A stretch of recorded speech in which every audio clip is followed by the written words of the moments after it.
Ahoy, and welcome back to Midnight Grappler Animals. I'm your host, Salt. With me, I have my first mate, Arr, Keigen. yar, yar, the poop deck. He is he's enjoying that poop deck. And abandoning ship today is Lan. We thought he would be here. I'm assuming he's volunteering at the local soup kitchen. Yeah, maybe he's pillaging, he's plundering. He found a map, or an interesting compass. Something like that.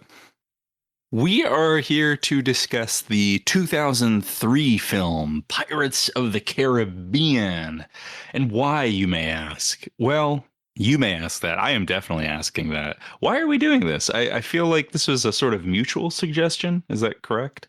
It was just a thing. We were trying to figure out things to do, and I know you like pirates, so I think we said pirates, and we said Pirates of the Caribbean.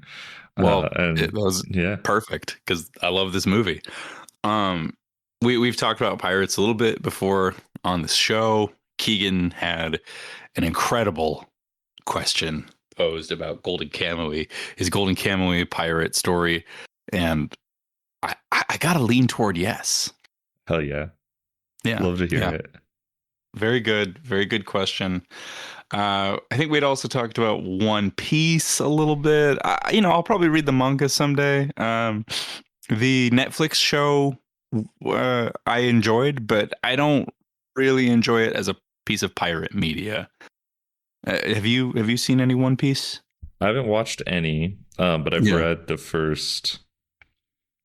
I would have to check the Shonen Jump app. I think it's around 300 chapters. Oh, I pretty much I'll sit down. Well, there's 1,000. There's 1,100. I think it might be. Oh, you've read nothing. Yeah, so there's not. There's just so much of it. Yeah. But I'll sit down and read like 100, 150 across a couple of weeks, and then I'll go. I can't read another page of One Piece for a while. Is basically. Which that makes it sound like I only did it 2 times, but I did it 3 times. So I'm probably at like 350 or 400 ish. Anyway, it's fun. It's fun. I get it's an adventure story though. I think, and I know most pirate stories are adventure stories, but I think it's just leans so heavily on adventure that it's like, well, yeah, the cast is pirates, but they're pirates on an adventure. Is the annoying semantics, I think I would say. Yeah, I'll get into it more later. Fun. I'm very excited. Nothing against One Piece. I've even read a few chapters of the manga too, but yeah, it's going to relate to Pirates of the Caribbean, where it's enjoyable, but it kind of becomes its own thing rather than a story about pirates. Right. So that said, let's get into this movie, this phenomenon, Pirates of the Caribbean.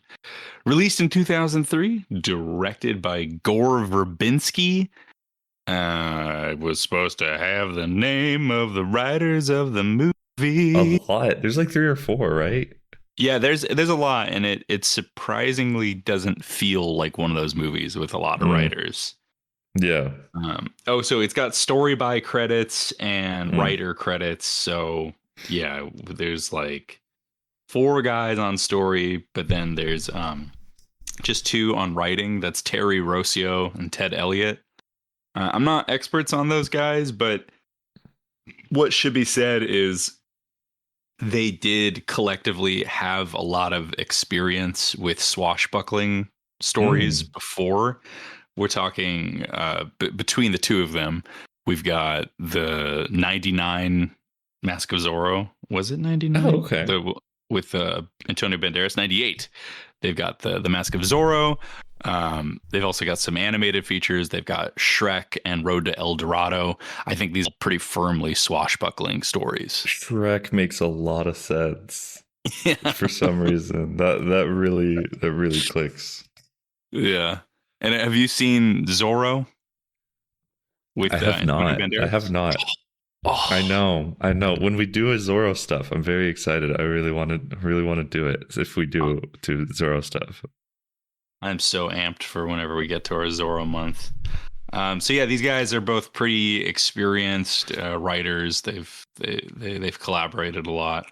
And they would go on to work with Gore Verbinski again for Lone Ranger. Wow. Now Gore is Yeah. the. Have you seen that one? No, I haven't. Okay, me neither.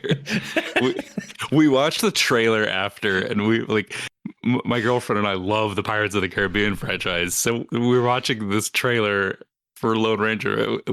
Is this back and forth? Like, what the hell is this? What went wrong? Yeah, I don't. I mean, I was not even interested in it at the time, but that's its own whole thing. Yeah, What a thing that exists though. right. Johnny Depp sure does be doing some race bending, huh? It's just like he's kind of always up to it. I'm not trying to cast aspersions here, not for a moral sake, but a legal one. And I'm fairly sure he like declared he was part native before. Okay. Oh, I think he movie. did. I think he did. He pulled a Liz Warren. Okay. Shouts, I guess. He probably shouldn't have done that in hindsight. Probably should not have. Whether it was true or not, I think he kind of casted his own aspersions on whatever tribe he belongs to. Yeah. Oh. Gore is someone I can't say that much about, which is why I'm really bummed we don't have Land, because he has a he's the mind. Yeah.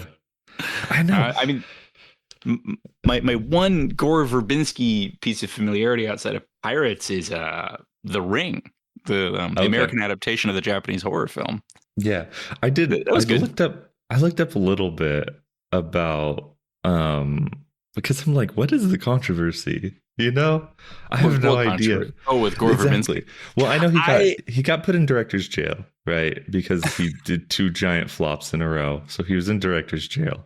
What were the Lone Ranger? Lone Ranger, and then whatever was immediately before Lone Ranger, which is apparently not that bad of a movie. Oh, Rango, the animated movie. Oh no, I guess it was another one. There's another one. Its name I don't know. Rango, I think, was pretty successful actually. But no, it's Rango. That's it. Because he goes from the third Pirates to Rango. Okay, I think A Cure for Wellness. Oh, it's the one after Lone Ranger. Was what I was wrong about. Yeah, so Lone Ranger was a big flop, and then Cure for Wellness was a big flop, I think. Yeah. And so he got put in director's jail, and it's like maybe he had some statement about Depp during the trial and stuff, but he already was kind of a has-been by that point. So like it's a weird, like, you know, I mean, of course I would hold that against him, but not that it would have had any meaning from him, kind of. I don't know. It's like he seems like one of the last insane big Hollywood blockbuster guys who, the only other one I can think of is like Michael Bay. Yeah of that era, especially because it's like Cameron is still kicking around, he's still making his avatars, but it feels different because he's on an almost entirely digital workflow. Like, for as much right Bay uses CG, he does use a lot of practical effects still, and real actors, real sets. And especially, like, you know, you could put Nolan in that box, but Nolan tries so hard to be a smart guy that it's like he could never do a Pirates movie, at all. It's not. He thinks it's beneath him. And even maybe he doesn't. Maybe he's like, I just can't do that. And it's like, you're still annoying, dude. Like, buckle up, bitch. Get in the ship. So I don't know, but yeah. Bay is a good pick. Before we get into the film itself and like our reactions to rewatching, I wanted to spend a little bit of time talking about what a blast from the past this is. It's certainly, like, it's so weird. You wouldn't know it now if you weren't of a certain age when this movie came out. But like, Jack Sparrow is such a cultural phenomenon himself that it is mostly vanished. Like, if you were a quirked up, possibly bisexual, but definitely narcissistic, horny theater kid in 2003, Jack Sparrow was your jam. Oh, You were that doing was a the really thing. specific guy. That was a really specific guy you were talking about. I was in the theater department, so there were a lot of guys doing Jack Sparrow Oh, stuff. okay. Yeah, no, And by the way, me saying guys doing Jack Sparrow stuff, this is in like 2008. Like Jack Sparrow had a lot of staying yeah, power. yeah, for sure. I know, like my sister and her friends. There was a whole Jack Sparrow phase there, which was all that whole span of time, the whole first three movies. So yeah, I mean, it was huge. I mean, he's Kingdom Hearts Jack Sparrow, you know, Kingdom Hearts 2's Jack Sparrow. Jack Sparrow from Kingdom Hearts. Yeah, exactly. You mean the character from Kingdom Hearts too? Yeah, no, it is wild. It's crazy. And I was thinking about that during the movie too, and I'm like, all this from a ride. Like, yeah, if they announced a ride adaptation film today, we'd all be like, this is dumb bullshit. And it's like, well, it did work. Like it worked this one time. You know what's crazy? I thought this was the first ride movie they did. Okay, what was the other one? The first one is 1 year before, or maybe a few years before, but it's the Country Bears. Oh, right. Yeah. What a dumb ride to base a movie off of. But like the animatronics on that movie are kind of cool. Like it was an era where like they were okay with doing dumb, shitty animatronics, and like use your imagination, kid, was still a thing. So, but no, yeah, that's hilarious. And then so I was reading about the screenwriting for this when they were like going through script treatments. There was these conversations about like, this is too much like the ride.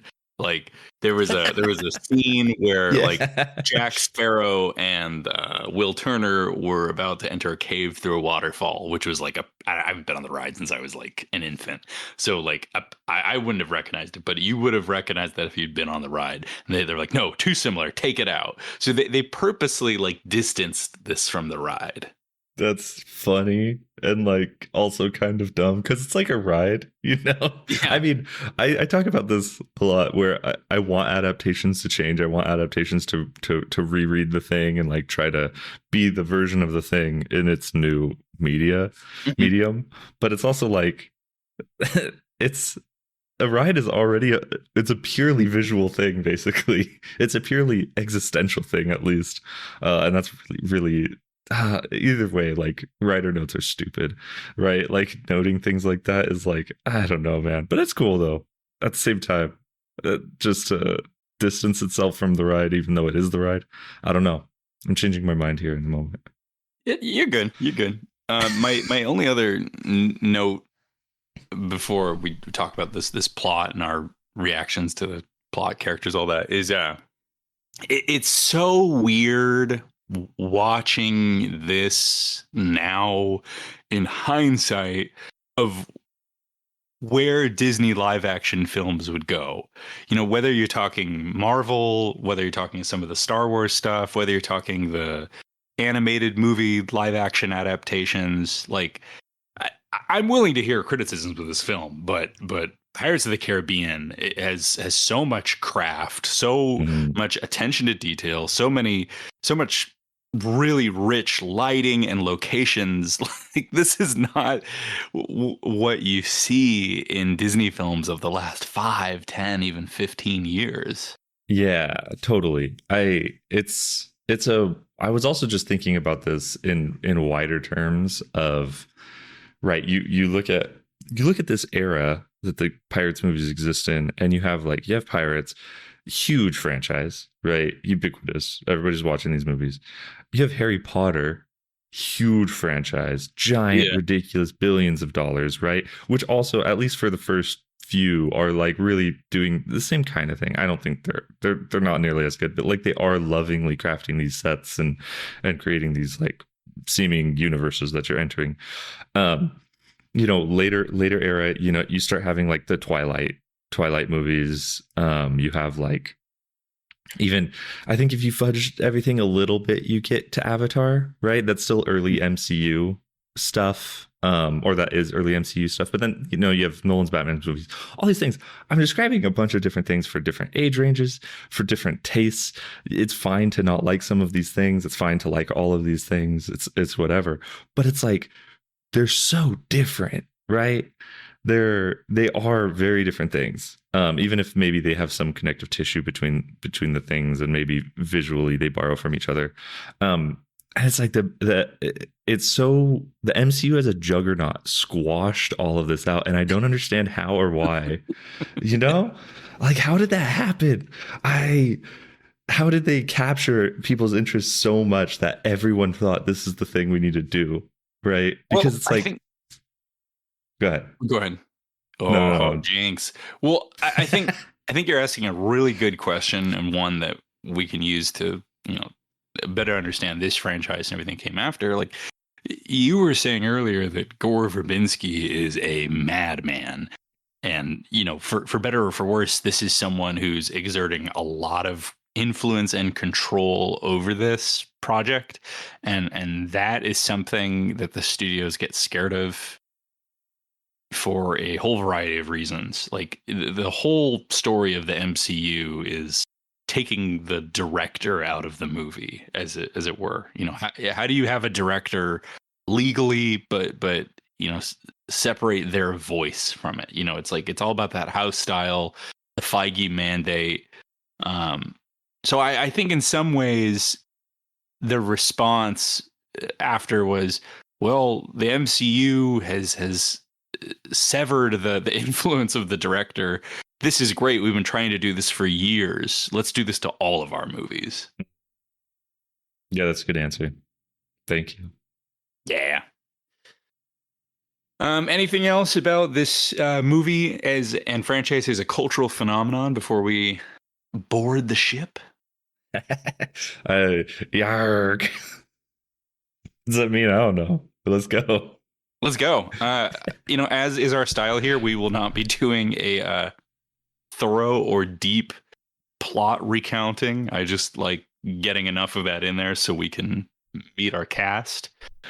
We open with a little prologue, a story set about a decade before the events of the film will begin. We have young Elizabeth Turner on a boat with her father, and they spot a boy floating in the water.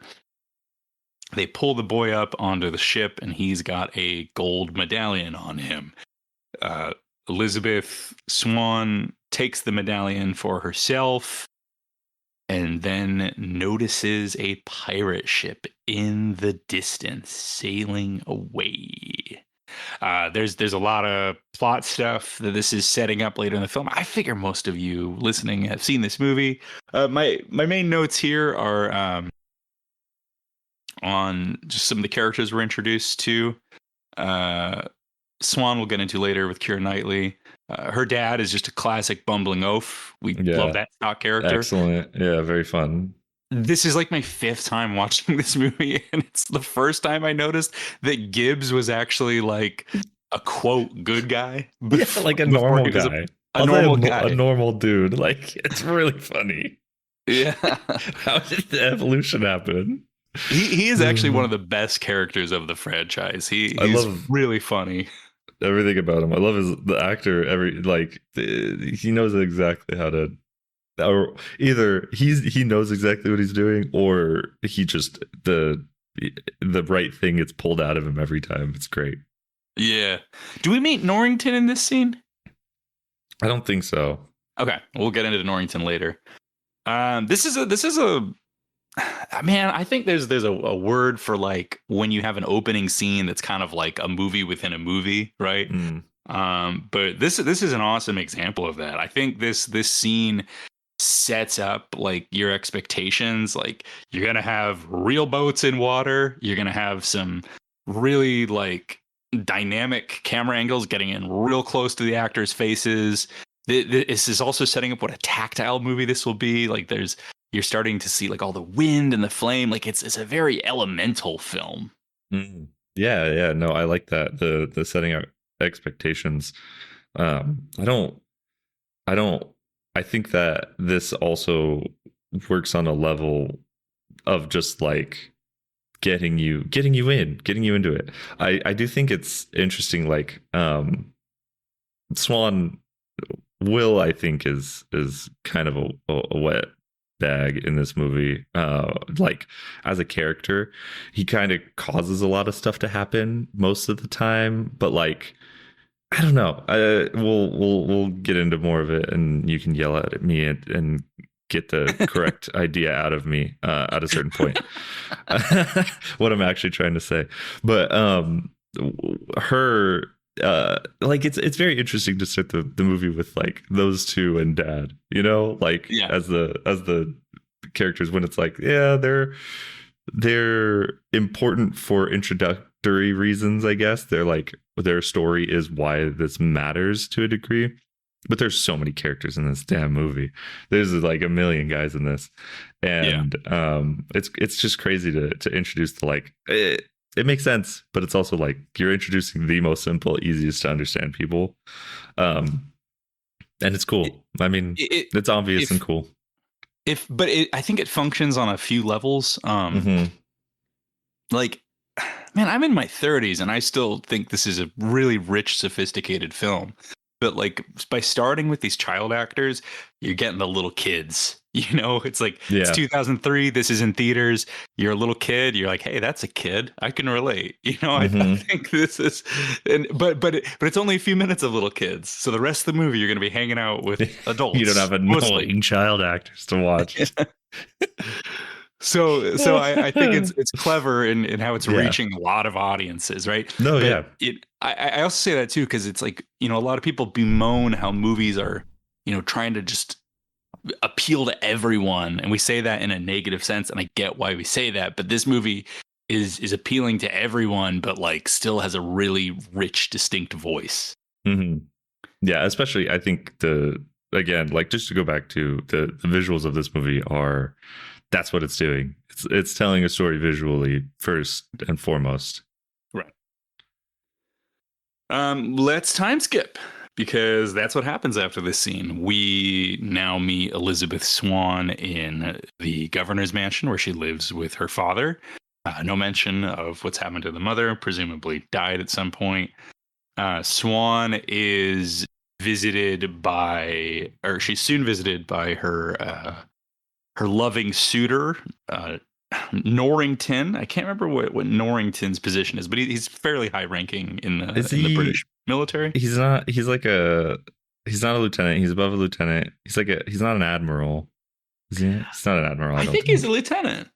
Is he a lieutenant? Lieutenant? Or maybe he's one above. Yeah, lieutenant. Colonel, maybe? Yeah. One of those. So this sets us up for our love triangle quadrangle. I don't know what you want to call it, but we meet Norrington and there we go. And we meet Will Turner. So everyone's an adult now. Big asterisk there because Keira Knightley herself is 17 in some shots and 18 in others, but she's playing. I know which ones. Yeah, you can see. Yeah. You can see her age in the movie. It is kind of odd. We met those characters. And let's slow down. We'll talk about these three actors and their performances.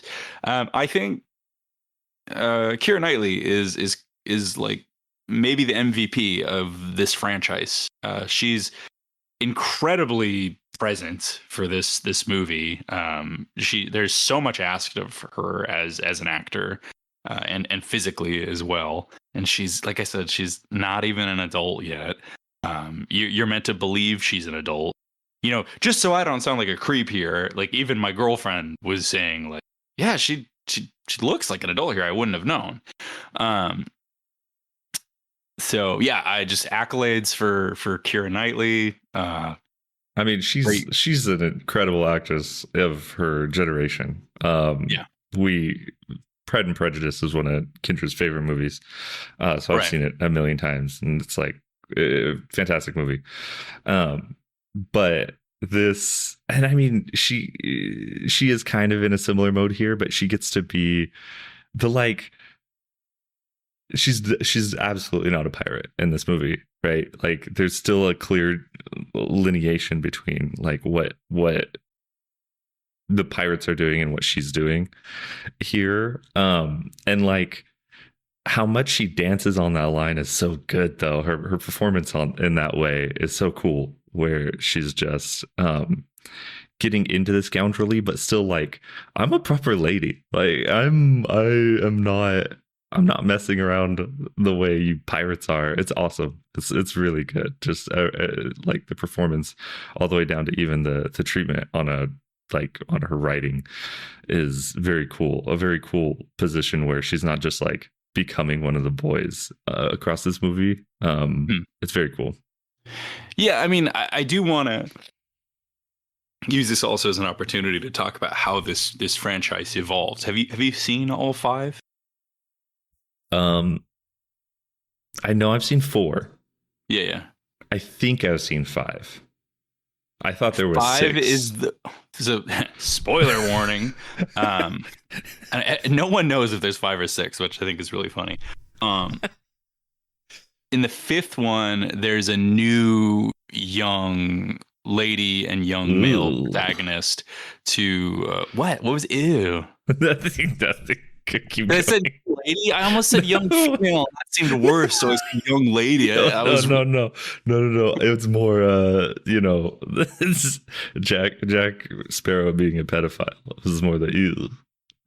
Oh, I think he's not interested in her romantically in the 5th one. Okay. Anyways, that's good. This character, they're meant to, obviously replace Turner and Swan. She goes on to be revealed as Bosse's long daughter, right? Nice. Hell yeah. Great. That could work. It did not for me.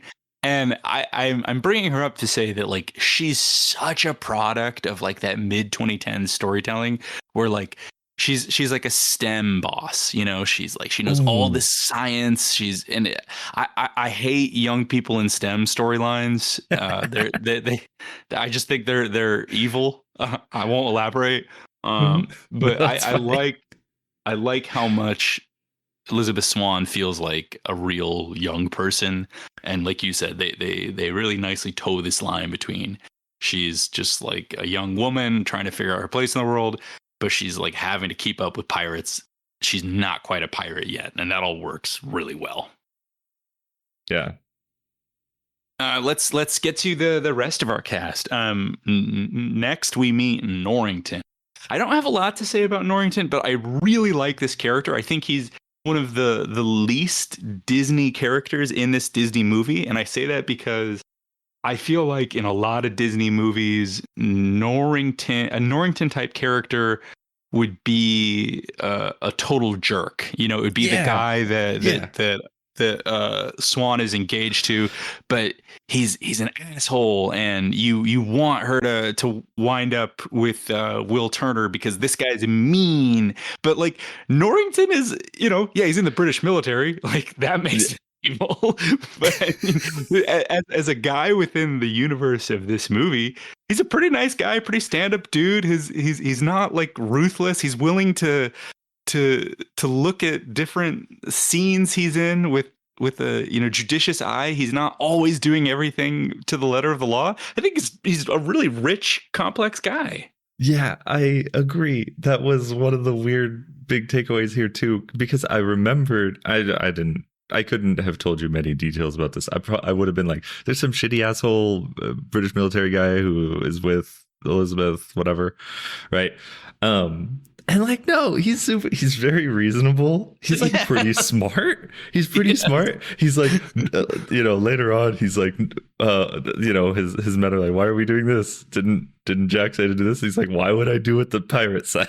it's like he's really funny. Yeah, it's really good. He's not a guy who you're like, he's not a Biff Tannen from Back to the Future where you're just like, this guy's just a douchebag. Like, no, I don't want anything. It's really cool that he's not just an awful person. And then it's kind of funny because I'm also like, what a nice thing that this movie made a leader of the British Army or the British Navy not horrible. And I'm like, yeah, well, whatever. I mean, it's a good point that I was going to get into anyway, which is that, like, you know, people talk about good conservative art, and like, I would say this is good conservative art. I don't think Gore Verbinski is a conservative. I think he's probably got a mix of like liberal and libertarian ideas. You know, he's certainly not a crank going off about vaccines or anything. But I think this is good conservative art by virtue of the fact that it's a Disney juggernaut coming out in at all, but especially in the wake of 9/11. You know, like this movie is, I think, is so well made that it weaves a little spell where you're not constantly thinking about the fact that all these characters are on this land to manage the slavery operations. Yeah. Why are the British in the Caribbean? What's the reason for this? That there's a very wealthy man in a mansion here. Have you heard the Miyazaki quote about Lord of the Rings? No. Oh, so Hayao Miyazaki said that Lord of the Rings was a successful piece of Western propaganda for the war on terror. That's awesome. I think you know what, I have been thinking a lot, especially after this movie, because Lord of the Rings is another one of those movies that slots in with all those things I was saying, right? This ridiculous, extremely. Anyway, we got to do Lord of the Rings, I think. But we probably do. Oh, it's so. And then I'm like, I got to read the books, and that's gonna take a year. So anyway, no, that's excellent. That's so good. Lord of the Rings thoughts. Well, I mention it in comparison to this film because, like, I think it's fine to like Lord of the Rings, but I think Miyazaki has a point with, you know, he's trying to drive parallels between, like, you know, the orcs being these like dehumanized brown people, right? Like our standard, and to give, like, to make white people or Americans feel okay about like sending in their armies to like the fact that the enemy is so dehumanized, and that can help make you more okay with the Iraq War. And I think he has a really good point. So I think by extension, Lord of the Rings could be considered conservative art. So if someone wants to tell me that this is like reprehensible, conservative, imperialist media, fair. You're right. I think you're right. No argument against you. It's also fun as hell. Shut up. Yes. Go write a poem about it. Sit down. Get on the ship. I think my take is similar to like when Top Gun 2 came out. It's like, well, if we are gonna get this like imperialist big budget propaganda, can at least look this good, because both are very good looking films. Yeah, no, that makes sense as a perspective. It's funny because we talk so much about like political comics and being like, this is disgusting. And it's like, well, this one bangs. I don't know how to tell you, Tom King. Like, Pirates of the Caribbean sick. And yeah, it's pretty conservative. Yeah. Because like it's also a little bit dumb in its politics, because it's like trying to figure out what the movie's actually saying about the pirates of the movie.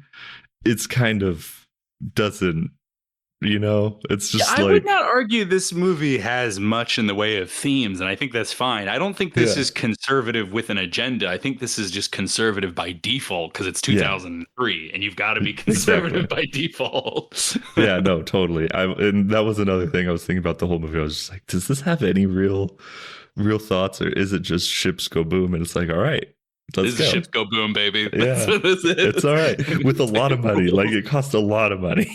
Okay, and speaking of which, and I promise for anyone listening, we're getting back to our characters soon. This cost a lot of money, but you know what?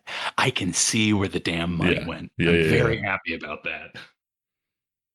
No, it is extremely on the screen. To and like it's the quote of I can't believe they're not still filming Fury Road and that everybody died. I feel like that kind of applies here too, where it's just like this is crazy. Those ships are real. And they're like, yeah. How are we doing this? It's wild. And we miss it now because like so much is green screen and CG these days. Yeah. So back to our meeting our cast. We love Norrington. Norrington's great. Next we have Will Turner. Mr. Will Turner. Mr. Will Turner, played by Mr. Orlando Bloom. He was the boy found off the side of the ship, presumably thrown off the ship. As we learn later, that was probably his father doing that to save his life. Will Turner is now working as a blacksmith on the island. He is showing up at the estate of the Swans to gift a sword. So I'm not going to correct an incorrect opinion today. It's but if hard you love for me Will, to feel. talk about it.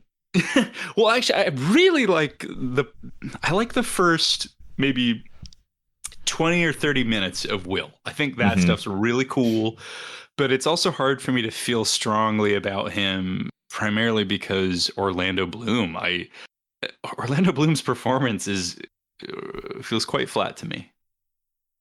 Yeah, I think that's what I'm reacting to too, because like even in the beginning I started by saying both of them, but I'm like, no, I was wrong. Literally minutes ago.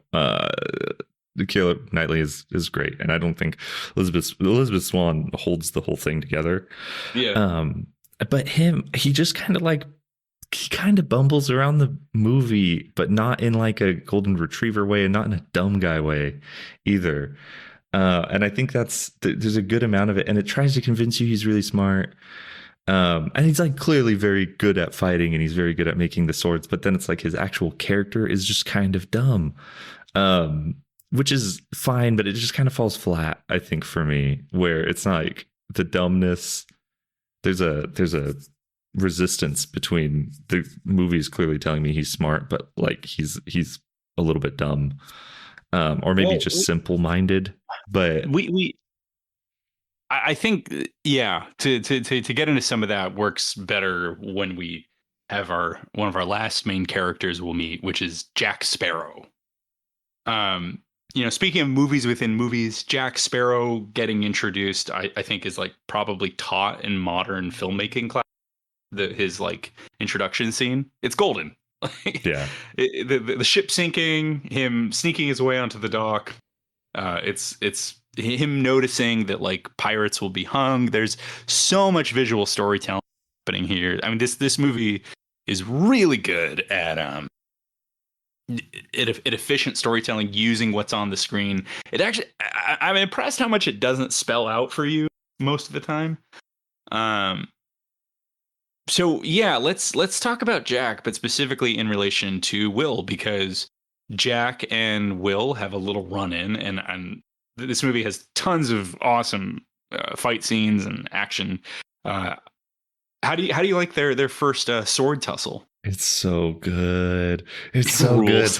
You're saying good fights, but it's like this movie has set pieces is the big thing, right? Because it's like I can pull out cool fight scenes across a bunch of different MCU movies, across the Star Wars sequels. Like there's cool fight scenes, but it's like this movie understands how to set up a whole environment that's now going to be used as a fight scene. And it's like it almost feels like people got embarrassed of especially the kind of fight that Will and Jack have in the beginning. And it's like, why? This is awesome. Like the stupid the seesawing they do, it's dumb, but it's so cool. It's so cool. Yeah. No, and like the sword throwing and the like different phases of the fight too. It's almost like a boss fight. Like you have a break so that they could talk and then they fight more. Oh, it's so good. It's so freaking good.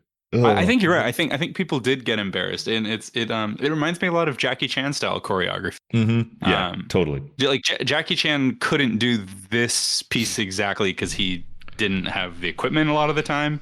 But to do these level changes, to use the environment so much, that's a very Jackie Chan thing. And Yeah, I agree that people probably did get embarrassed of this style of fight, and I don't know why, because it's so cool. It's so much fun. Yeah. It's not the least bit realistic, but that's not why I'm here, dude. Yeah. And I'm here to see especially, swashbuckling. yeah, like, and there's also extremely cool ship stuff later, but it's like Yeah. it's rad that this movie about pirates is like, no, we're gonna do this fight in this weird little blacksmith house. Like, that's sick. That's so cool. Yeah, so that scene I think is a good example of Will Turner being like the Will Turner that we're watching is meeting the screenwriter's vision, right? You know, he's talking about how he's been forging swords for years now. He's not only gotten good at forging swords, he's also practicing the art of sword fighting, and he's been itching for this day to fight Jack Sparrow, or to fight a pirate, I mean. So like Yeah. that's a scene that feels really clearly envisioned. I think it works great. He is a typical pissed off young male protagonist. There's a lot of vigor in that scene. I think their relationship also works well a few scenes later. I'm going to jump around a little bit here, but you know, when he's springing Jack out and they're like off of the island and they're on the boat, and Jack like swings that mast around to almost like knock him off the boat. That's a good Will Turner moment, because you're starting to see that Will is really not very well versed and can be easily outmaneuvered by someone as experienced as Jack in in the ways of high sea skullduggery. But Yeah. I agree with you that after that, I don't know that Will Turner works as a character so well, because we just have to unambiguously root for the rest of the movie. Yeah, I think both of those are really good highlights. Where it's like Will Turner, the hero, is there, and it's like it feels like the mast hitting him is a moment where the movie kind of shifts and goes like, well, Jack's the hero, kind of like Jack's the one who's going to solve all the problems from here on.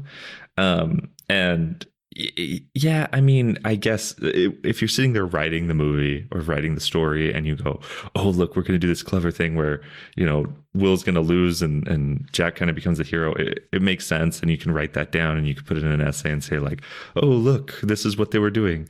But it's like, it's, I don't know. I feel like he could have slotted it into the role differently for the middle, like, hour 15 of this movie, where he like the other clever things that the writers are doing take the fore, and it's like you don't have anything for Will to do until the end where he has to bleed, so it's just kind of like it's they put together a watch of a story that like clicks together really well, but like Will doesn't, you have to take him out and put him back in. And yeah, I don't know. It's the absolutely very cool, fun, like highlight moments early on, and then it's just kind of like, okay, this is until the end. Yeah, no, I completely agree with all that, and it's fine for me because the rest of the cast and characters are just killing it. So I can handle Will being a little bit, whatever. So back to Jack Sparrow himself.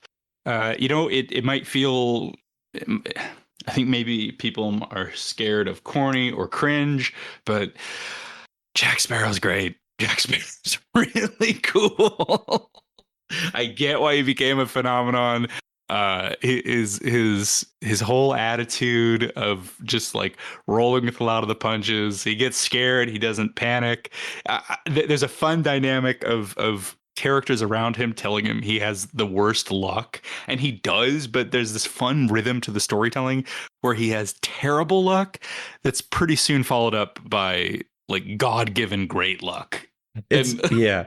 No, it's that's such a good point. And it's like, it's funny because it doesn't seem like it's good luck to him. He's like, no, the wrong thing happened. And like, even he'll tell the story, like, oh, the rum sellers found me. I'm not actually that good, but it's like, that's your luck, dude. Like, Yeah, he's Han Solo. He's probably the Han Solo of like our generation, actually, and Yeah, that's why he was that's so really huge. good. I haven't heard that before. I like that a lot. Like I didn't think about it until you describing him actually. And it's just like, yeah, I mean, he's this electric guy. As far as being an actor, he was already beloved by this point. By at least on a cult level, like, cult success level. And yeah, it just hit at the right time where he's like, he is the scumbag. And I think when the movie remembers that he's awful is when it's at its best. When it's like he's gonna be a little bit of a scoundrel, and he does get to be. He's not, again, Will almost exists to soak up the hero energy to be able to be the big hero of the movie, and Yeah. so that Jack doesn't have to actually fill that at the important moments. And it's like, yeah, it's smart. It's like well constructed in that way. Mhm. Because yeah, he gets to, like, you were talking about his introduction, and it's like, oh, okay, I'll give you extra money, and then he steals the purse off the off of the Right. thing. It's like, yeah, again, that's like all of these things we're talking about interacting, his good and his bad luck, and also his being a scumbag. And it's just like, yeah, it all just works. So yeah, I kind of, it's annoying that it's so good. Yeah.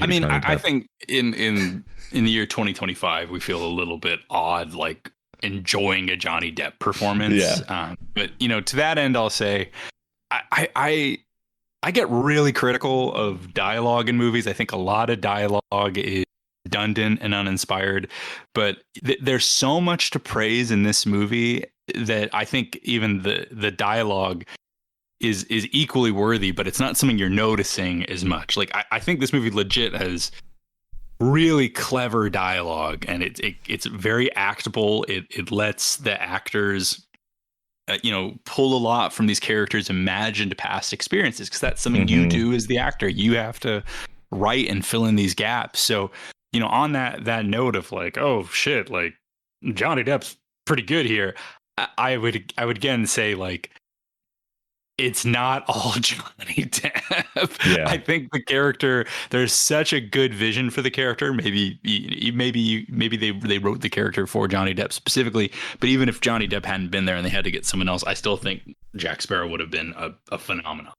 Yeah. Yeah. I mean, and it's like these are the kinds of conversations I think the left should have more often about canceled, quote unquote, canceled, like, artists, especially on a movie. It's like, it's such a collaborative effort, right? Like, yes, Johnny Depp's work, it's Johnny Depp's work on this movie is influenced by not only all of the actors around him, but the director and the writers, and like what's going on at the snack bar that day. Like, all of those things influence it, right? And I mean, every single artistic project that has collaborators, unless it's one person in a one-man show or a one person drawing and writing their own comic or whatever, like, everyone is making Johnny Depp look better here. And so it's like, yeah, it's like these movies are a confluence of a bunch of things, just like we've already been talking about. Like, why are these movies,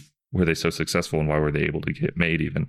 And it's like, it is one of those things where it's like, this is a particularly good role for Johnny Depp, and then he was surrounded by people who did an extremely good job. Like, it's so funny. It's so funny you mentioned that, Keigen, because when I was watching the special features of this movie, the costuming and makeup department was talking about the different eyes the characters have, because we have some really like distinct eyes we'll get to later, right? Johnny has a special pair of contact lenses that I don't think anyone else in the movie has. He's wearing contact lenses that are meant to block out the brightness of the sun. So he's basically wearing sunglasses as contact lenses.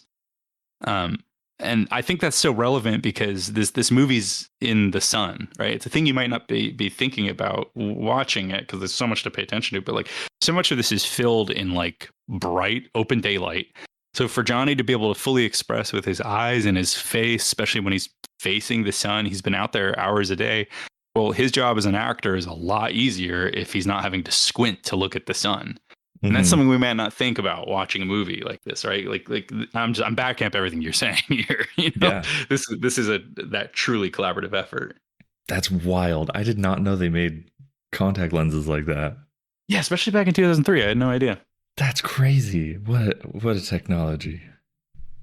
So not going to do too much more plot recounting, but we got to talk about how Jack Sparrow got, imprisoned and then, sprung out of prison. He had to take Elizabeth Swann hostage at one point and then sort of snuck away. Brilliant chase sequence, gets imprisoned. He manages to finally get out of prison thanks to Will Turner, who goes to him for help after the incredible Black Pearl assault on Port Royal. What a scene. I know those guns is so good. It's so funny. Yeah. No, it rules though. I mean, like, again, this is one of those, like, we talked about the efficiency of the movie, and it's like, this is an extremely inefficient thing to do, right? Like, not that a pirate attack on the town or whatever is like not needed, but it is extremely excessive, and it's funny and it's cool, and it's just movies, baby. It's great. It's so excessive. It's so indulgent. It's so over the top. There are an uncountable number of explosions, guys getting thrown by explosions and falling off buildings. There's windows crashing. There's an amazing scene with a guy breaking into the Swan's mansion and then like a cannonball hitting him in the chest. They're using a wire to yank him off the set. Like, there's a dozen awesome things that I've seen that you can't look, because this is the best of practical stunt work. Yeah, Will getting hit on the head with a bottle and getting knocked out is really funny. He got brain damaged. He was out for a long time. He's dumber now, for sure. Amazing scene. We've been bouncing around a little bit. Like we said, Will and Jack managed to get a ship. Very cool bit of subterfuge they used to sneak away from Norrington and the authorities. And they are off. They are pursuing the Black Pearl, which has kidnapped Elizabeth Swann. Our last main character we can get to is Captain Barbossa. How do we feel about Barbossa? He's so good. He's great. Amazing. Yeah, he's got like at least 2 monologues that are just ridiculous. Right, like, the script has no right to go this hard.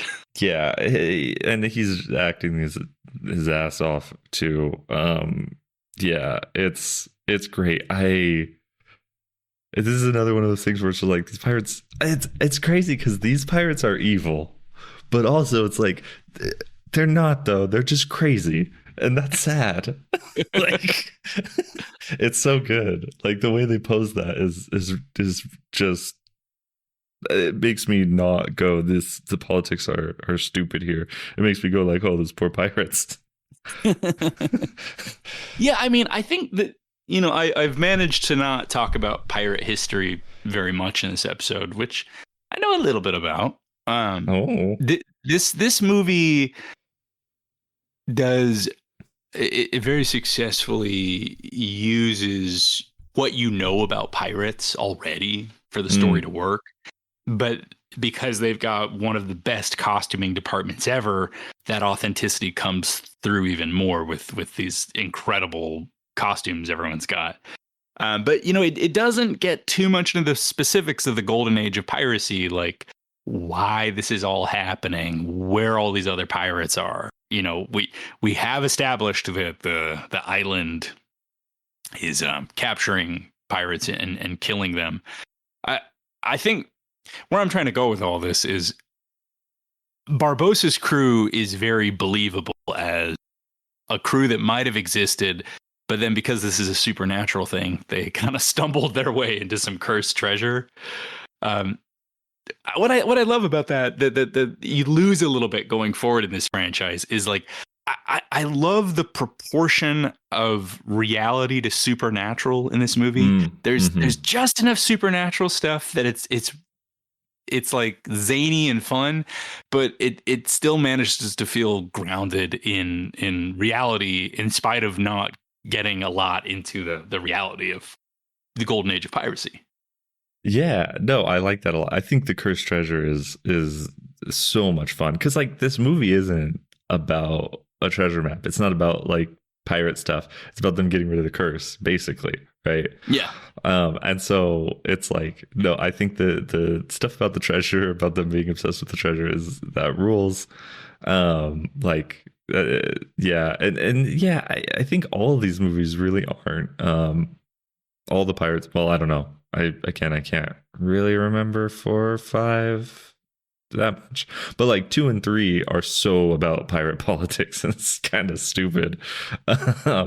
Which you know, like the pirate rules in this are fun. They're fun little thing, and it's like, yeah, you do a sequel, you make sense that, oh, I'm a writer. What did we do in the first one? Oh, we gotta overly define this thing. But everything is just like that sweet spot here where it's introduced and it's enough for us to get it. But we don't need to get nerdy about it. You know, we don't need to we don't need to get into the weeds on it. Even in a pretty long movie too. Yeah. You know, they like throw so many seeds down, and you know, the problem is when those seeds start growing into stinky plants. I do have more to say about that, and I largely agree with all of that. On that note of you saying there's no treasure map, I think it feels like the writers imposed a challenge on themselves to leave out certain things we'd expect, and I think it works really well because I hadn't thought of that one. You're right. There's no map. There's also no eye patches. There's no hook hands. There's no peg legs, and there's no parrot. There's one parrot. There's a parrot. Yeah, the guy right. doesn't have a tongue, but that's really funny. But that parrot is really funny, and not a way you were used to seeing. Yeah. We still haven't figured out how this works. It's really funny.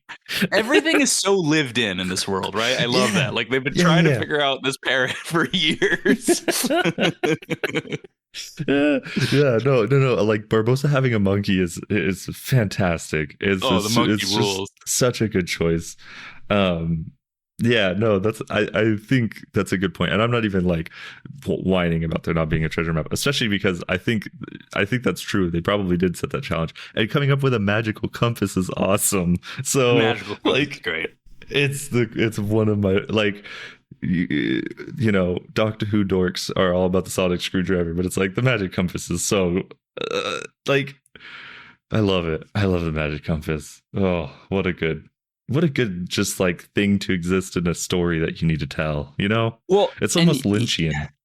And you were talking about rules the movie is getting into later. I think what I really love about this compass is the storytelling is clever enough right now that there's a certain level of ambiguity, which I really like. Sometimes they write scripts in such a way where this magical item unquestionably does. We are told that this is the compass that will point you to the treasure, but there is this small chance throughout this movie that Jack is just a little bit deluded. That's what we think. And because Jack believes it so hard, other characters believe it. And I think that's a really cool way to do magic is to like leave you a little bit out in the open. Maybe it is a truly magical item. Maybe this guy's just a crank. Yeah. And it's really tough to do that in a movie too, because like you can't control viewer reaction, you know, like each viewer gets to choose if the magic worked or not. And it's done really fun here. The compass rules. I'm not gonna go into much more of the plot, because even though we've only covered maybe like the first third of the movie, I'm just gonna go over a few more scenes that I adore. when Jack and Will go to Tortuga is another one of the all-timers. Really fun. Tortuga So is funny. insane. There are like in just the interior shots alone, there's always like 500 candles lit, which is just great from a lighting perspective. There is so much chaos inside and outside. Like, just everyone is like fighting or about to screw, and they can't show things like that because it's Disney. But I really like all the creative ways they're pushing it. I almost like the constraint that it's a Disney movie and you can't show that. There's this one set of characters in the background where this guy is like just drunk and like collapsed on his butt, and this woman is like flapping her dress like over and off of his head, like just over and over again, trying to show him like what's underneath her dress. It's so funny. I feel like the direction for Tortuga is like, this is complete bedlam. Put as much chaos in every square inch of screen possible, and they killed it. Yeah, they had the crew for it for sure. Yeah, Tortuga rules. Another scene I really love is when much later in the film, when the crew of the Black Pearl has gathered around Barbossa to do this ritual to undo their zombification. They need to do this like blood sacrifice over this treasure chest of coins to become human again. And you've got a cave full of disgusting pirates chanting blood, blood, blood. Blood. It's so funny. Yeah, no, that cave is awesome too. That's, I talked about set pieces earlier, and it's like a cave full of treasure isn't an incredible set piece, right? Like, but I can imagine, I can imagine a cave full of treasure in an MCU movie, and it being like, okay, they're gonna punch each other, but like the way they run around, the way they use the treasure, the way they use the actual like cave system that they imagined or found, whatever, like as a running around climbing the treasure, it's so cool. Yeah, they're using the reflections of the water to aid in the storytelling. You have characters like Will Turner is coming out of the water to rescue Elizabeth Swann, and there's a subtle storytelling choice there too, that they've amassed so much treasure that's the only reason those two are not seen. So they're, again, good symbol. They're blinded by their own greed. The moonlight is beautiful, and it's a little bit telling you what's about to happen. You're going to get a really cool fight with Sparrow and Barbossa flipping back and forth between human and zombie. Yeah, I completely agree. We've seen generic caves 1,000 times, but this cave is very memorable because there's so much intention in the lighting and the layout. Yeah, it's sick. Yeah, I adore this movie. I could go longer, but I think I've really like just hit on the parts that are mostly significant to my interests. Is there anything else you wanted to add to plot stuff or set and setting, characters, anything like that? I mean, well, the ship on ship fight is yes, so how good. could we forget? That's crazy. It's the use whatever loose stuff is on the ship as cannonballs. Incredible, ridiculous. Them jumping between the ships is cool. Just so crazy. That's one where it's just like, how did nobody die? Maybe someone did and they covered it up. I don't know. You're right. The Jeffrey Rush's Barbossa's monologue when he's explaining they can't eat, they're horny, they're crazy horny, is like, it's incredible. He goes crazy in that. He goes so hard funny. There. It's so funny how literary all the pirates are. Yeah, If you look out of these really like advanced vocabularies, it is confirmed that Jack Sparrow has read Dante. It is confirmed that Rigoletti is familiar with the myth of the Spartans and the Trojan horse. Yeah, these pirates know their classics. Part's so funny. The Spartans is so funny. That line got me. Because they're dressed in drag too, which just makes it even more absurd.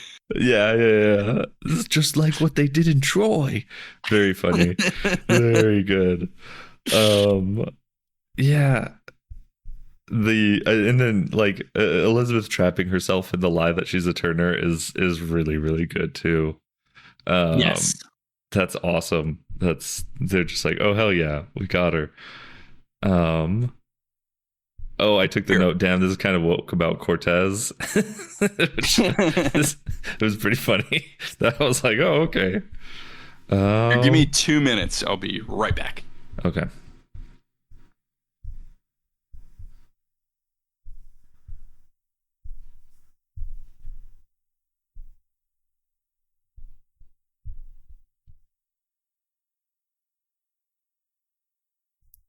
Yo ho, hoist the banner.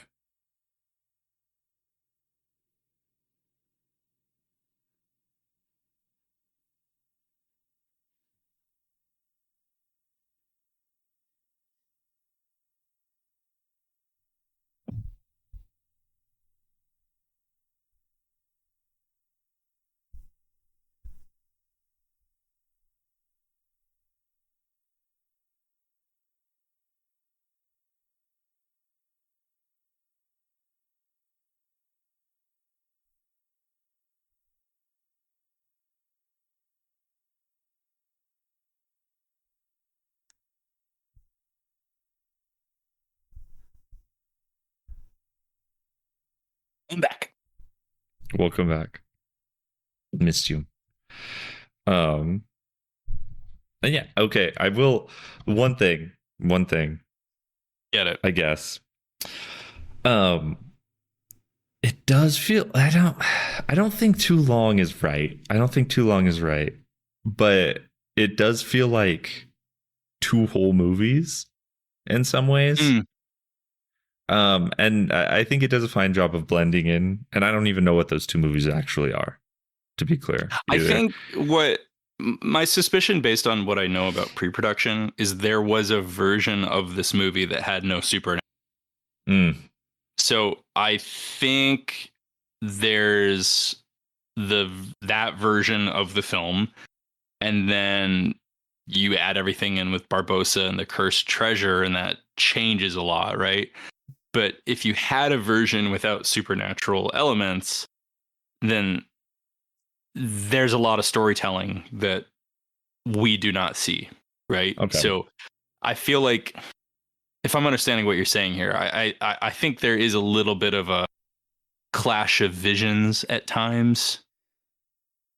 Yeah, it feels more like on the whole, though. It's not like anything that's super noticeable. And it's also a thing where, and I think this is really cool, actually. The movie, around the midway point, it shifts not what it's about, but it kind of shifts around a lot of characters. Basically, when Jack and Elizabeth get put on the island, it's sort of the point, and it's like, it's very cool. It's a cool thing to do in a story. But there was a point in the middle where it felt like this is, well, yeah, I mean, it's a false ending, but it's kind of crazy that it's like 50% of the way in the movie instead of like 70. Normally, you get that fake ending closer to the actual end of the movie. And then it's like, oh, that last act is really propulsive, but it's kind of shifts to like 50-50, and it's a little bit weird. But it ends up like, what do you possibly cut? You don't. So like, I get it. Yeah, I mean, anything I could critique in this movie, I look at the last 20 years of big franchise stuff and Disney stuff, and I go, we gotta go back.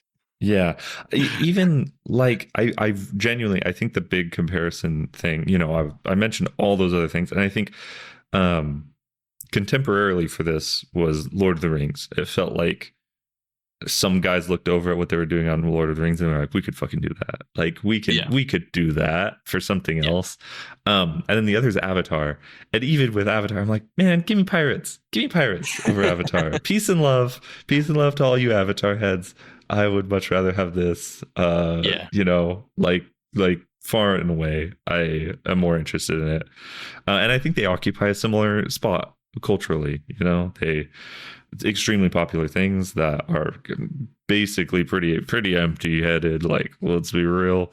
And that's I fine. love that Like, you they're call cool. Lord of the Rings empty-headed, Okay, because Lord that's of the going to Rings. make a lot of no. You made nerds angry, and I always Yeah, appreciate that. that one I'm wrong. I was more talking about Avatar, but even still, I think there's a bit of Lord of the Rings that is empty-headed because it was so ubiquitous. It has such influence on other things, and not the movies Yeah. either. The book, because the book basically invented our perception of fantasy. Um, like there's a degree that it's like this is all pretty simple, even if I dissect it a lot, but it's not the same thing as Avatar for sure. Peace Well, and on the love. note of Lord of the Rings, I wanted to briefly conclude with like where this franchise goes, and like how it kind of becomes this roadmap for like where Disney ends up. And if you think of other things you want to say about this original movie, please jump at any point. Um, like I said, I adore this original movie. It's about guys who smell bad getting up to trouble. That's all I need from pirates, really. Yeah, That and that's amazing awesome. like sword fights and real boats. Love it, Yeah, love it, love it, love it. I like 2 and 3. There's a lot they succeed on, but they do not hit the same as this one. And for me, it was so obvious watching the second one. Like someone in Disney goes, "We need a Lord of the Rings killer. We need we need our own Lord of the Rings. We need it now," because there's so much about that movie that feels like a reverse engineered Lord of the Rings. Like you said, it's getting a lot into rules. There's now all this lore. The movie is really burdened by world building. The magic has been dialed up. There's gods now, and that's all very Lord of the Rings. You know, you've got competing armies. That's Lord of the Rings, and then Davy Jones, from a production standpoint, is very much a Gollum. Like, how do we yeah, make a CG character very believable and central to the story? And that's Davy Jones. I think Davy Jones is an incredible technical achievement. I'll even go so far as to say he is the best looking CG character ever. And yeah. I'm not even saying that because I love pirates so much. No. I only watched the second and third one early this summer. You know, Oh I was wow. like shocked at how good he looked. Yeah. No. I think the big thing that puts him over a lot of other fully CG characters is the elements, Yeah. like the texture and the fact that he's always wet. Yeah. And it's like, I mean, that's a strategy, right? Like there's a reason it's raining during Jurassic Park, the first one, right? Because it's like CG things look kind of wet. Like you can't fix that sheen. You can't. It's hard to make a fake dry looking thing.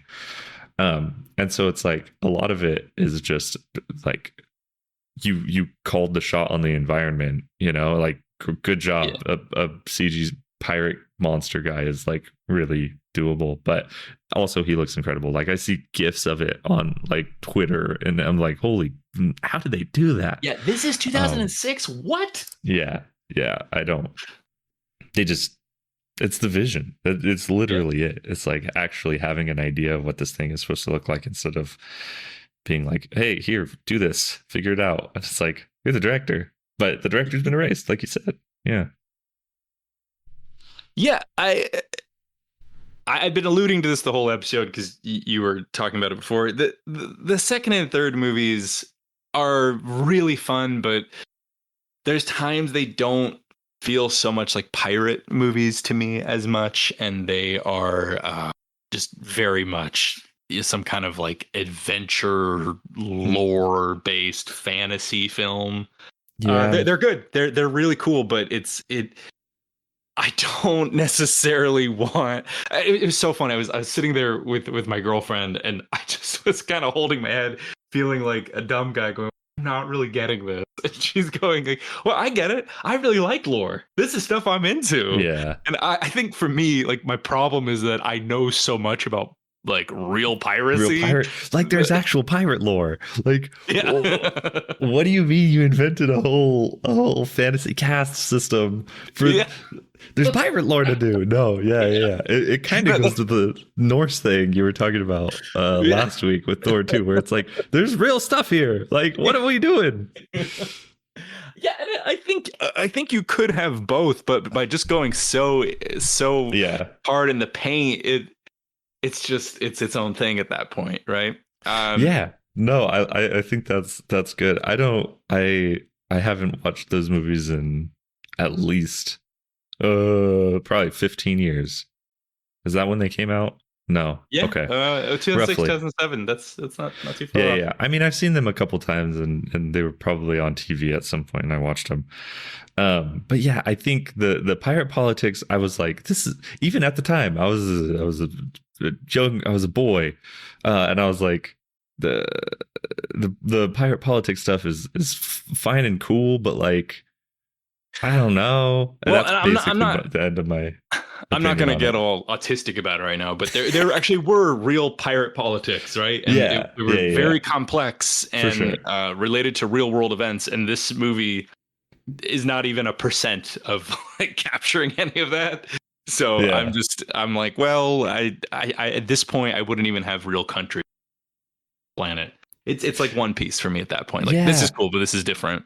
No, I also think, and I don't remember to what degree the British Navy was like a tertiary antagonist to those movies. I don't remember that part of it, but I do feel like to do a real pirate thing that's not an adventure thing, you need like the state to be opposed strongly to you, right? And like that's what works here. Like there's a constant force of the actual Navy being like trying to arrest and kill people.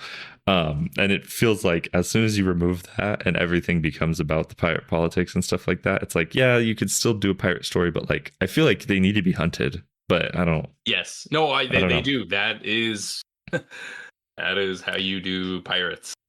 And then to quickly go over the fourth and fifth, I think this franchise has a reputation of kind of falling off as it keeps going. And to that extent, I would say Johnny Depp is falling. He is really checking out by the... ass. If you know what to look for, you can see it as early as the third one. He's doing a lot less of his own fight scenes. He was doing a lot of his own fight in the first one. So you see that starting to drop off by the third one. And then by the fourth one, it's like if Jack Sparrow is filmed from the back at all, that is guaranteed not Johnny Depp. Doesn't even need to be a stunt. If it's a guy walking down a street, that's not. So yeah, that is a fault with the fourth one, that Johnny Depp is kind of like decaying in real time. But with that said, I actually prefer the fourth one to the second and third one because it's a pirate adventure first and foremost. That's you also have Ian McShane as Blackbeard, which rules. Yeah, which was awesome. Yeah, that's the Fountain of Youth one. Yes. Okay. Yeah, I've definitely seen that one. And yeah, I think I felt the same way. I think I was like, this is just like Fast and Furious, because the fourth one was when it started getting good again. That's funny. So it's like a sort of reboot, a little pretend reboot. Yeah, that's what they're going for. And I think it works great in that sense. It's like not quite as good as the first one, but it's perfectly good pirate fare. And then, to conclude, the fifth one is a train wreck. What the fourth and fifth one had going for them is they're now being hunted. You got Barbossa as pirate turned privateer. That works great. Fifth one, I think the most significant detail of the fifth one, besides just how tired Johnny Depp looks, because he's like in the total throes of his divorce from Amber Heard, is it's a complete departure from the earlier ones. And it's like it's a joke almost by the end, because they're chasing and fighting over a glowing orb. But like, it's so sad to see this mighty franchise reduced to MCU schlock. A glowing orb being chased in like the CG wasteland is such a sad ending for this movie. Yeah. I guess we're getting a sixth one because they were talking about it as recently as last. Yay. Woo. Yeah. Anything else you wanted to add? No, I wish we knew what Lan was gonna say about Gore Verbinski.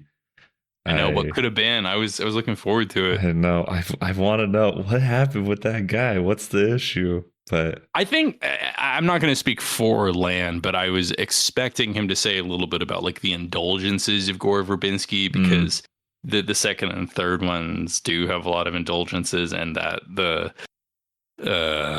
Lone Ranger is like, oh, this is what happens when this guy is not checked. Like, you just get this weird pulp hero superhero movie that no one really wanted with a fake indigenous guy.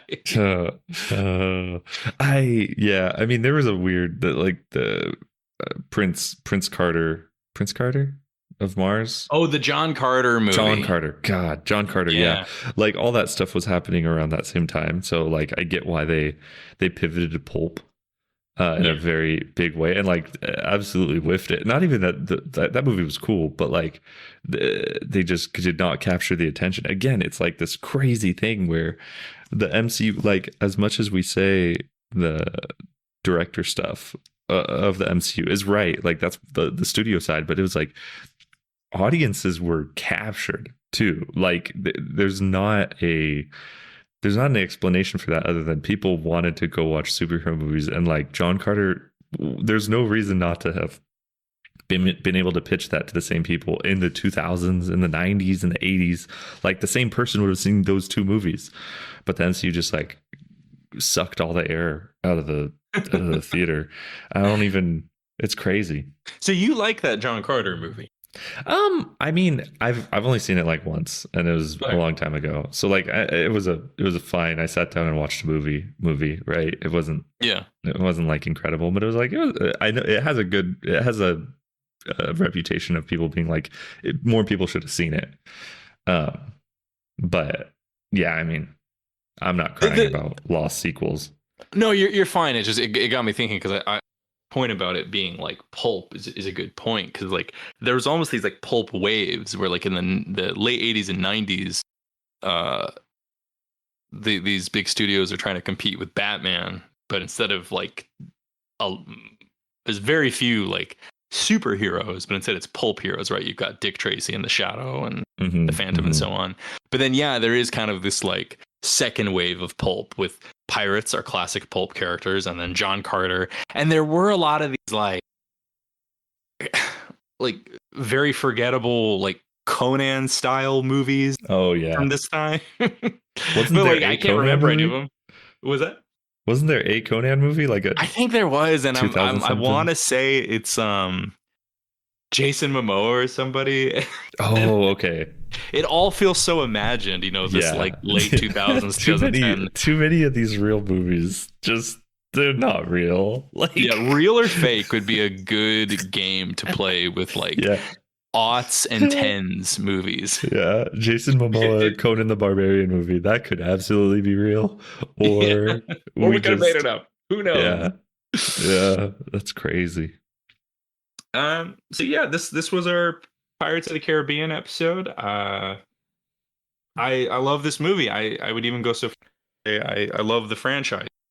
I'm real scared the next one's gonna be locked into the legacy sequel, but unfortunately I will probably be there when that shows up in the theater. Locked in salt. Well, I mean, if I find extra legal means, I'll do that, because I do not like giving money to the Disney Corporation. Yeah, it's not ideal. Before we get out of here, we want to say thanks for listening. Your support means a lot. It could be however you want to define that.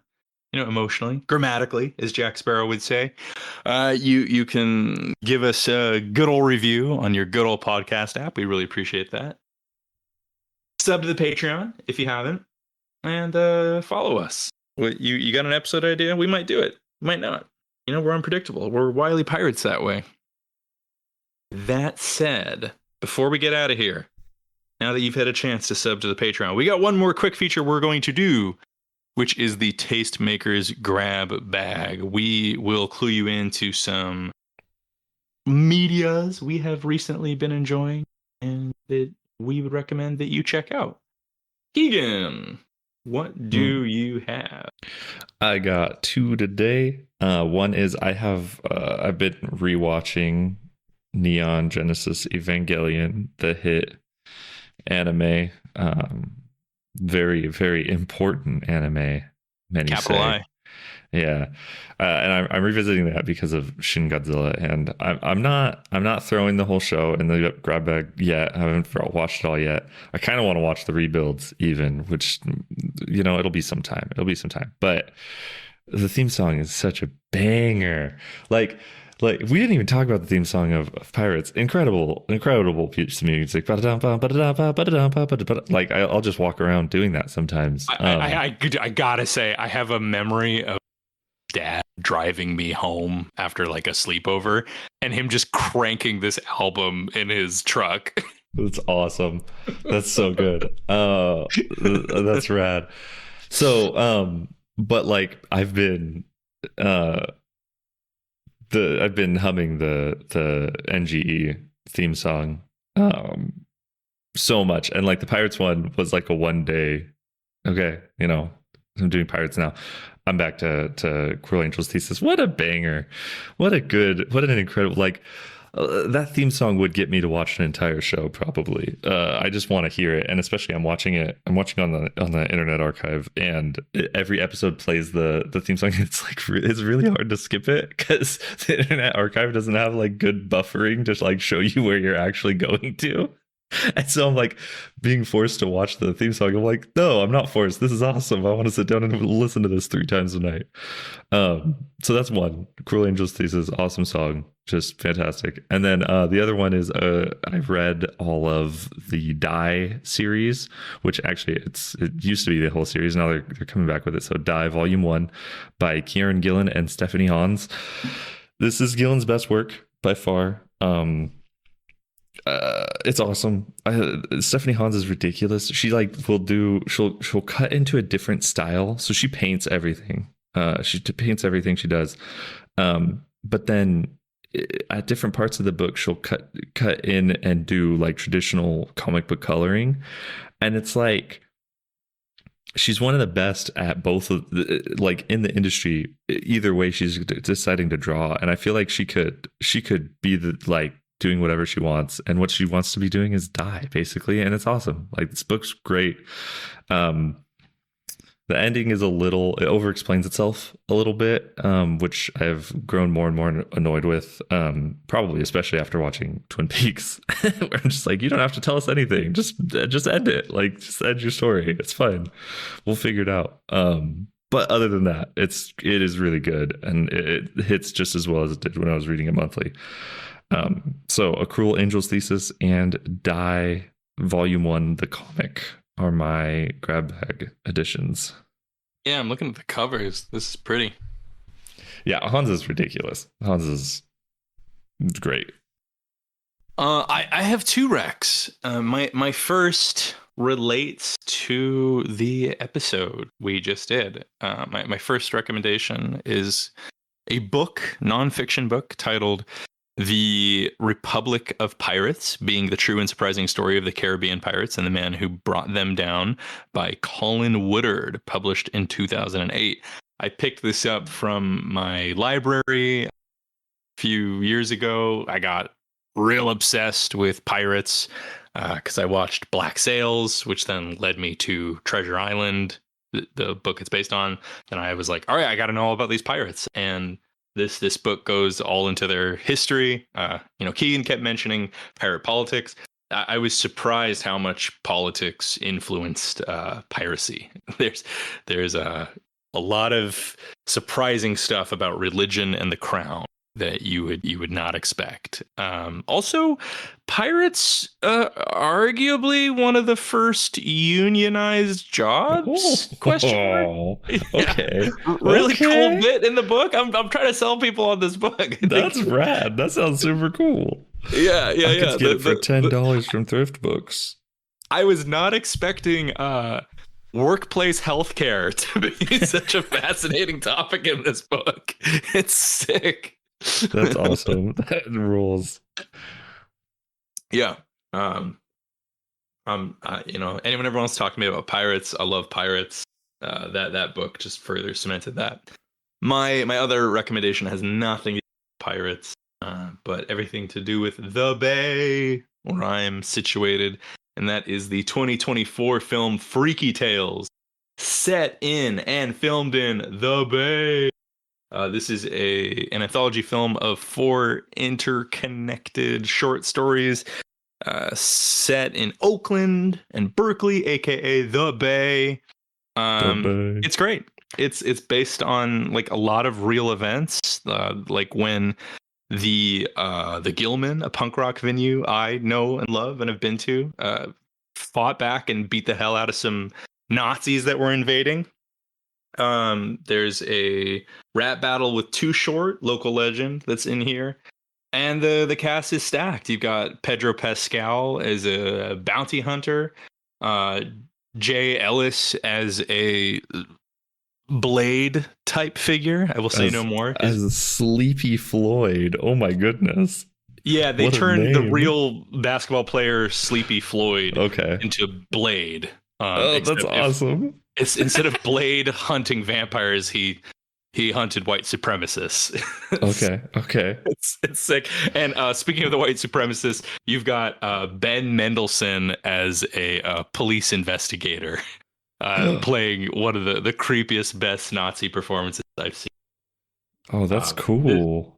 This movie is so cool. Like it's got some stumbles, but conceptually and the fact that it's shot in the Bay, it's very near and dear to my heart.